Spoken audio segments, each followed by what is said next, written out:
बर्तमान बड़ खबर पाणीपाग को नहीं पुणी आसूची नुआ सूचना नुआ अपडेट आगामी 4 दिन पर्यंत पागर हेब परिवर्तन कालीठू बदलिब पाग राज्य में केतक स्थान में प्रबल वर्षा सह घड़घड़ी हो पारिबा नहीं संभावना एने सतर्क सूचना जारी कला पाणीपाग विभाग सेपटे राज्य को थराउची शीत गाँठू सहर सबुठी थराउची हाड़भंगा शीत।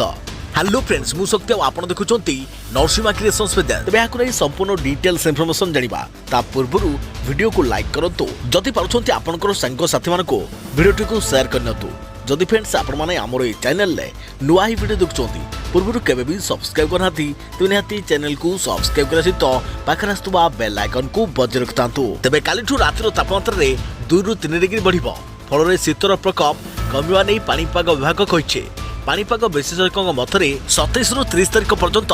राज्य में शीतर प्रकोप कमिब ओडिशा उपरे एक गुरुचाप वलय रहिथारु 27 रु 30 जाए वर्षा सह घड़घड़ी संभावना रही सेपटे राति तुषारपात एमती हे जे वर्षा भली अनुभव हे बोली पाणीपाग कहिছে किछि स्थान में घन कुहुड़ी पई सतर्क सूचना जारी करे जाइछे तबे पुणी नुआ वर्षरु तापमात्रा कमिबो बोली पाणीपाग विशेषज्ञ कहिसंती आ सेपटे पुणी आसुची आ एक लघुचाप राज्य में होई पारे प्रबल वर्षा आउ एपटे गाँठू सहर थरुची सारा ओडिशा किछि दिन व्यवधान पर पुणी फेरी शीत गाँठू सहर थरुची सारा ओडिशा संध्या और सकाल समय शीत बढ़िबार लगी राज्यर अधिकांश सहर तापमात्रा 20 डिग्री तले रही विभिन्न स्थान में घन कुहुड़ी देखा दृश्यमान दूरता कमिवा सह प्रभावित होउछि यातायात अनुगुल फुलबाणी और भवानीपाटना को घन कुहुड़ी पई सतर्क सूचना जारी कर जाइछि तबे यातायात समय सतर्कता अवलंबन करने परामर्श देछि पाणीपाग केन्द्र